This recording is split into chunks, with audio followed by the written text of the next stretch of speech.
Welcome to the Explainer. Today, we're going to look under the hood of some of the most powerful AI models out there. We're going to find a critical flaw that was holding them back, and then unpack the brilliant fix that could unlock a whole new generation of artificial intelligence. And really, it all boils down to this question.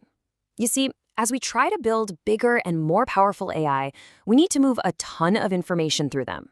But just making the highway wider, well, that's not enough. If you don't design it just right, you end up with absolute chaos, a massive pileup. So to really get why this is such a big deal, we first need to understand the standard design. This has been the bedrock of AI for pretty much the last decade. You can think of it as a simple but really effective single-lane road. This road is built using a technique called the residual connection. Now, in really simple terms, as information passes through a processing layer in the AI, the original info is added back in. It's a simple trick, but it's what prevents the signal from just fading away as it travels through dozens or even hundreds of layers. The secret sauce here, the thing that makes it all work, is a property called identity mapping. It basically acts like a perfect express lane, making sure the signal from an earlier layer can travel directly to a deeper layer with zero changes. This direct, untouched path is absolutely critical for keeping the whole training process stable and efficient.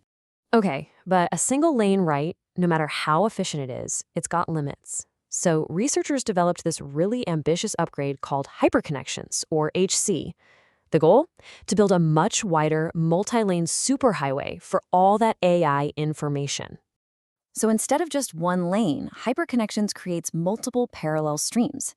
And then it adds these new connections that let all these streams mix and exchange information with each other. And the result? A massive boost in the model's capacity to learn, all without a huge jump in the computing cost. Sounds great, right?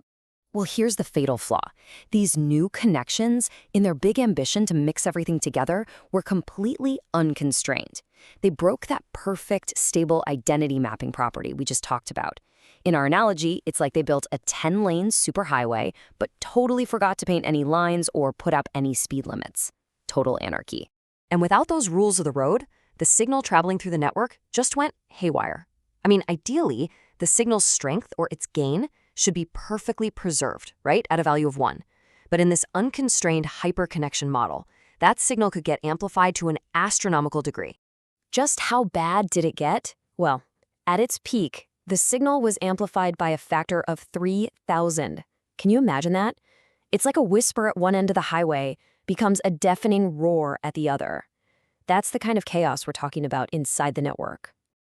And this internal chaos has a very real and very damaging consequence. You can see it right here. During training, the model just suddenly hits a wall. That huge spike you're seeing in the error rate, that's the exact moment the AI's learning process becomes unstable and completely breaks down. It just can't handle the chaos. So, how in the world do you tame this chaotic superhighway? Well, you introduce a really elegant fix. A kind of sophisticated traffic control system that's based on some very clever mathematics. This fix is called Manifold-Constrained Hyper-Connections, or mHC for short. And think of it like this. Instead of letting all those connections run wild, it forces them onto the special mathematical surface, a manifold, that has its own built-in rules of the road. It constrains their behavior, and just like that, it restores order. The real magic is in how it enforces these rules. So mHC uses this special grid of numbers where every single row and every single column has to add up to exactly 1. It's a simple constraint, but it acts like a governor on an engine. It guarantees that the total signal energy going in is the same as a total coming out. It can't explode, it can't vanish, stability is restored. But now it's for a complex multi-lane system. Okay, so the theory sounds fantastic, right? But what does the data say? Does this new traffic control system actually work in the real world? Let's take a look at the proof. The visual proof here is it's striking. These are heat maps of what's going on inside the network. On the left, you see those wild, unpredictable values from the original, chaotic model. But look at the right. The HSC model is stable, it's controlled, and it's perfectly well-behaved. The chaos is just gone. In that internal stability, it translates directly to a much smoother ride during training. So while the original HC model was prone to those sudden massive error spikes we saw, the mHC model trains smoothly and predictably. It's just like the reliable old single-lane design, but now with all the power of a multi-lane system. But here's the crucial part.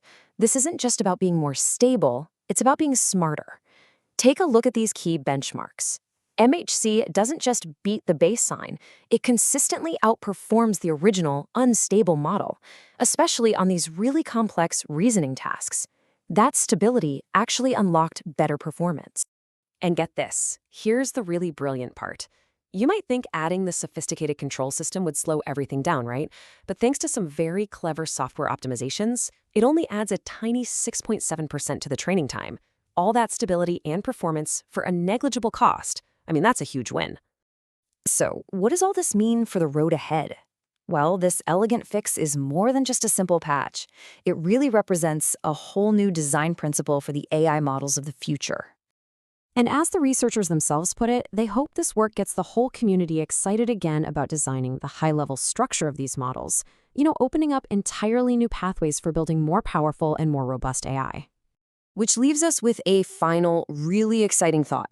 We've gone from a single-lane road to a chaotic superhighway to an intelligently controlled, high-capacity system.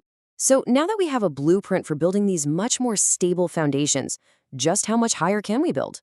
What new capabilities are now within our reach?